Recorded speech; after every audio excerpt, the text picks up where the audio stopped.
folks, it's Andy here from Bushcraft. Hope you're having a nice day. So it's just gone 20 to 4 Saturday evening. I'm out with Rusty again. He's just behind that tree there. Don't know if he's in the shot, chewing a stick. We've come out on an overnighter. It'll be his first one ever, so it'll be a bit of a tester for him, see how he gets on, if he's happy enough being outside overnight or not. So like I said, we've been here since about 11 o'clock. We've got the tap set up and we've processed a load of firewood down. I've brought my homemade bush stove with me again. It's just finished burning down for my meal I had earlier on. But I'll get it going again about 6-7 o'clock for my evening meal. And I'll probably keep it burning for a bit of ambience in the evening. I brought a book with me. It's called The Hunter by Julia Lee. It's basically a hunter who gets hired by I think a biotech company, and he gets sent out into the New Zealand outback to hunt down the last remaining Tasmanian tiger to collect its DNA. There's a bit of an outdoorsy book. There's a film about it as well, and I've seen the film. And like I said, it's quite outdoorsy, which is why it appealed to me. So I brought the book with me. If I watch a film and I find out that it's later, well, I found out that the film was based on a book, then I'll buy the book afterwards, and just to see what the differences are, you know. But yeah, like I said, we're out on an overnighter. I brought my new sleeping bag with me. I got it a few weeks ago, but it's the first chance I've had to use it. I was supposed to come out last weekend, but my wife went out drinking with her friends, so I got cancelled, or postponed anyway, to this weekend. So yeah, the new sleeping bag, it's a Snugpak Sleeper Expedition. I think it's called that. I'm fairly certain it's called that. I'll confirm later on because I've got the bag with it, so it'll say on it. But you can get it in olive drab or bright as you like yellow. I think the one I got, and it was the cheapest I'd found it at, was $54.95, I think, off the internet. And it's supposed to, comfort level go down to -12, extreme -17. I mean, obviously I'm not expecting those temperatures tonight, it's the summer. I think tonight it's going to go down to 4 degrees Celsius. So I think I'll be fine with it. If anything, maybe a bit too hot, but we'll find out. For Rusty, I brought him a wool blanket for him to sleep on, and I could sort of fold it in half over the top of him as a cover if needs be. I mean, if not, I can always do the decent thing and unzip my sleeping bag, and we can use it as a quilt and lie together. Yeah. We'll see how it goes.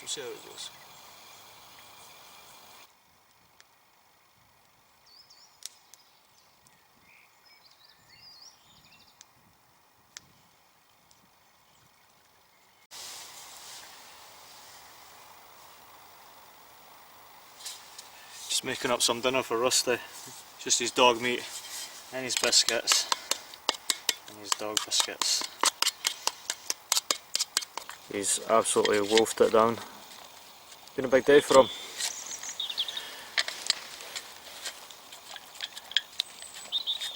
For anyone who's noticed, yes, that is my plate / frying pan that he's eating his food from. And yes, I will be washing it afterwards. And no, I am not worried. I don't think I'll die of any dog food related diseases. Is that good, bud?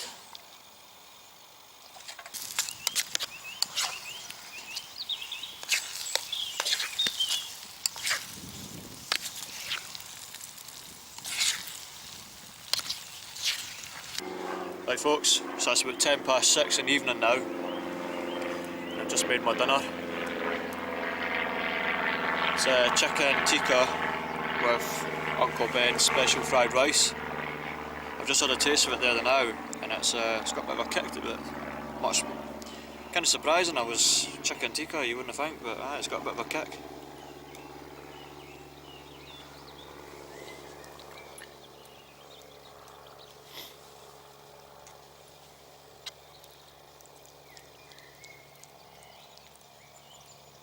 It's actually really nice. A lot spicier than I was expecting it to be. I brought my cayenne pepper with me as well because I wasn't thinking it was going to be this hot, but seeing as it is, I think I'll just leave it at that. I'm just going to do a bit of knife maintenance on my Enzo. It's taken a bit of a pace in the day of going through all that wood that I processed down for the wood stove for this evening. Blade's a bit dirty. I'm not going to do too much, just going to give it a couple of strokes on the 3000 grit stone that I've got, and then strop it on the leather strop, and then I'll give it a good CMT when I get home tomorrow.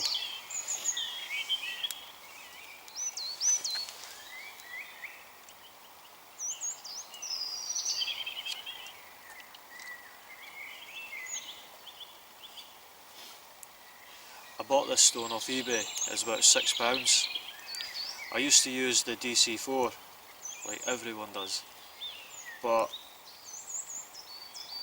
as more time went by, the more I looked into it, and especially other people's reviews on YouTube, come to the realisation that DC4 sharpening stone had dropped its quality and it wasn't as good.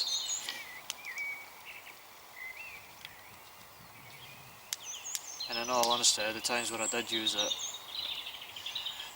never really seemed to make that much difference in the knives I was using it on. So it's been relegated now at the DC4. All I really use it for is the diamond side, and I use that to flatten my bench stones at home, my water stone, because it does a really good job of that. I'm not going to take that away from it, but I mean, maybe back 10-15 years ago or whatever, when it was first developed, maybe back then it was a really good stone, but nowadays I don't think it is. So I shopped around. I bought another stone before I bought the one I've got now. It was off eBay again. It's about the same length as what this is. This is about 4 inches, but it was about 4 inches by 1.5 inches wide and 1.5 inches deep. It's basically just a big double-sided water stone, 4000 grit, 15,000 grit, but cut down so it was 4 inches long, which was good in a way, but it was just, it was really big, and putting it in my leather pouch where I keep all my bits and bobs, it just took up too much space. So I went back to the drawing board, back on eBay, trusty eBay. And I found this. Now this was £6 as well. The red stone is a ruby stone, and the white side is agate or agate. I'm not entirely sure how you pronounce it, but the red side is supposed to be 3000 grit and the 10,000, and the white side is 10,000 grit. I don't really use the white side, to be honest. It's just the red side that I wanted, that I use.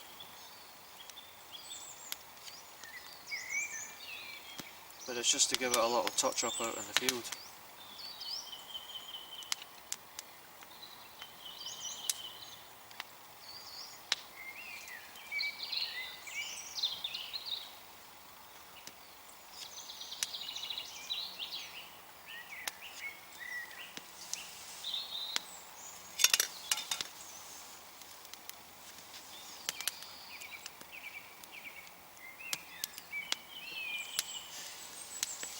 So yeah, I've got my strop as well. I'm going to give it a go on the strop. This is my own one that I made at home. It's just a piece of pine wood with a bit of leather stuck to it. And then I've got this Holman compound, Starkey Blue, or I've heard it called Smurf's Poo before as well. But I can't remember how much this was, and I can't remember the website either because I got it a long time ago. I mean, it's good because it's I think I've had this about a year now and it's still going. And I've struck my knives a lot.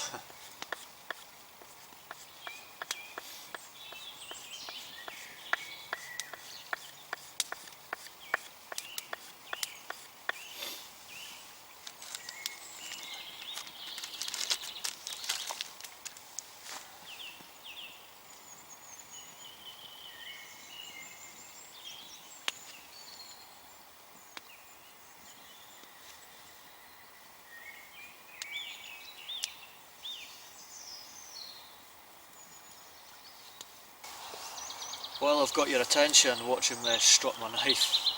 I just wanted to take a minute to thank a fellow YouTuber.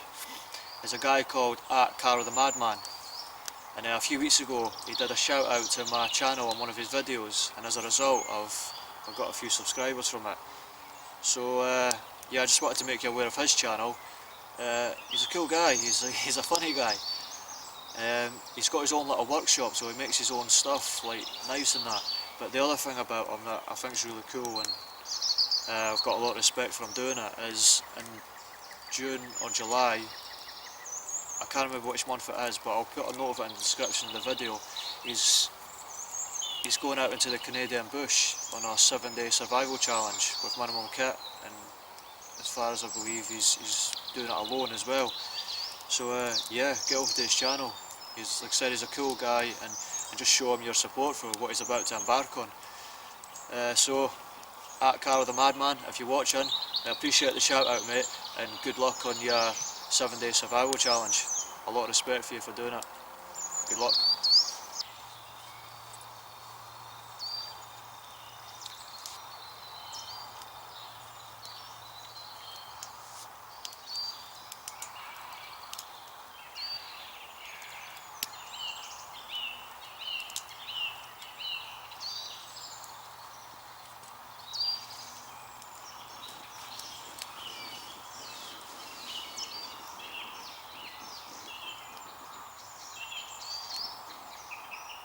So this is the sleeping bag I'm running with at the moment. As I said, it's brand new, this will be the first time I actually use it out. But it's the Snugpak Sleeper Expedition. And we've got the temperature. Comfort is minus 12 degrees, which is 10 degrees Fahrenheit.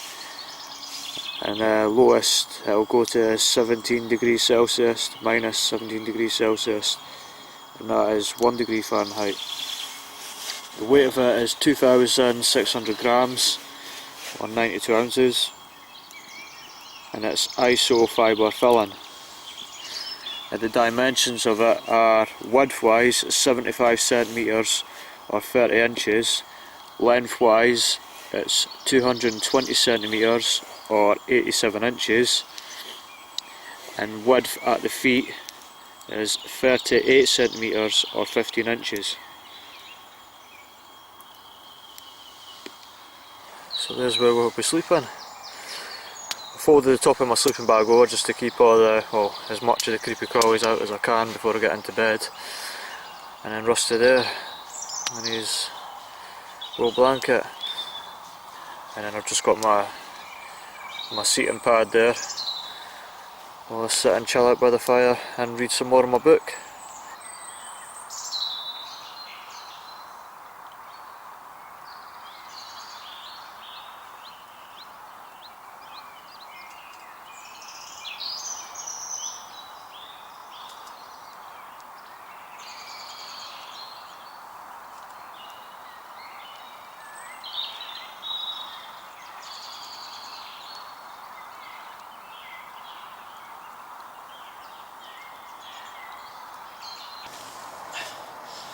Hey folks,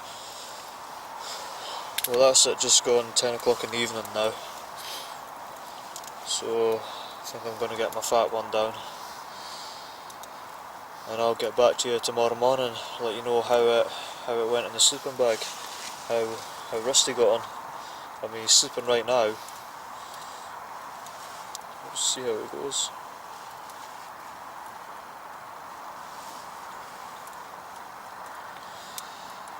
Yeah, good night.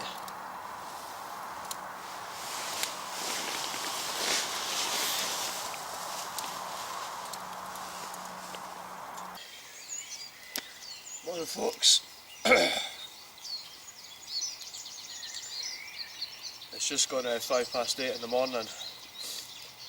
I was planning on doing a nice sleeping bag shot on the camera, but when I first woke up, there was thousands of these little tiny biting flies.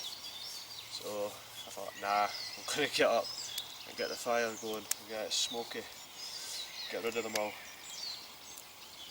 Rusty's over in the distance there, currently having a poo.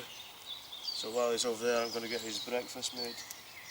Same as yesterday, just the rest of his puppy pedigree chum chicken and then his dog biscuits. And then once he's had his, I'll wash our plate out and I'll cook up some spam.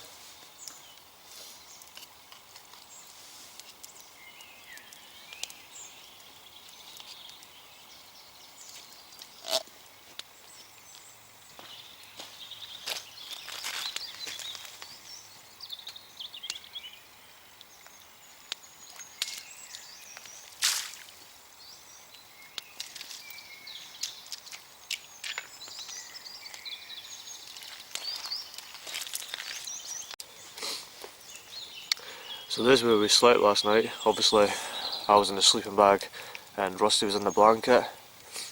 At about 4:30 in the morning I woke up and Rusty was sitting out front of the tarp, and I didn't know why at first, but he was shaking and I thought at first he was maybe cold, and he maybe still was. So I pulled him back across towards me, so he was against me in the sleeping bag, and then I took the wool blanket and folded it over the top of him and cuddled in, and he sort of lay down beside me, but he was still shivering really bad. And then all of a sudden I heard this like screeching back, and I've heard it before. It's a fox, and it was in the woods, which is behind. You could hear it running about in the woods, which was behind the tarp, and it was doing that screechy bark that they do. And every time he did it, Rusty jumped to his feet. He's never heard it before, and I think it spooked him a bit because it took ages for me to get him to settle. It took a good hour to get him to settle. I mean, it was only there for maybe 15-20 minutes, but once it had happened, he was on red alert by then, and every little noise just pricked his ear.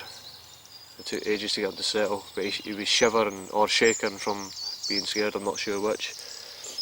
But we eventually fell asleep, and like I says, we woke up about 8 o'clock.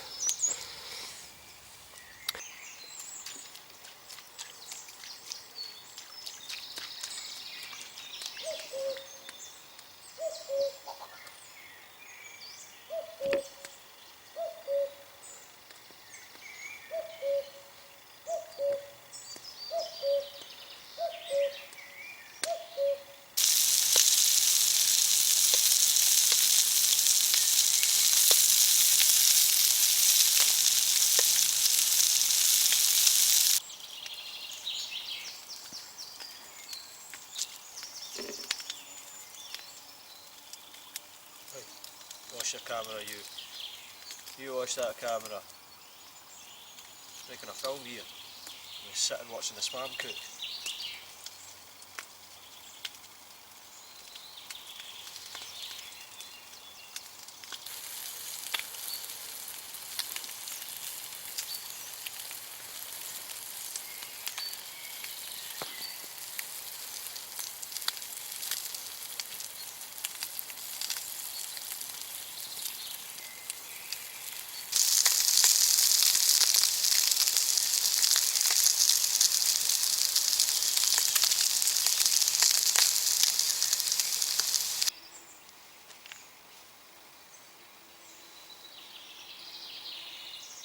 Nice breakfast meal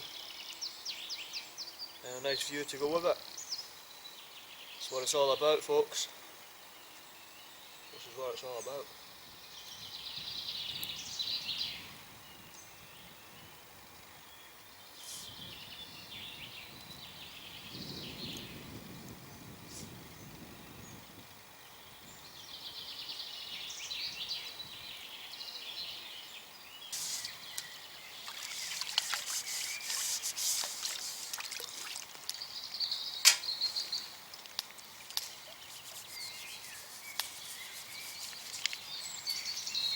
set.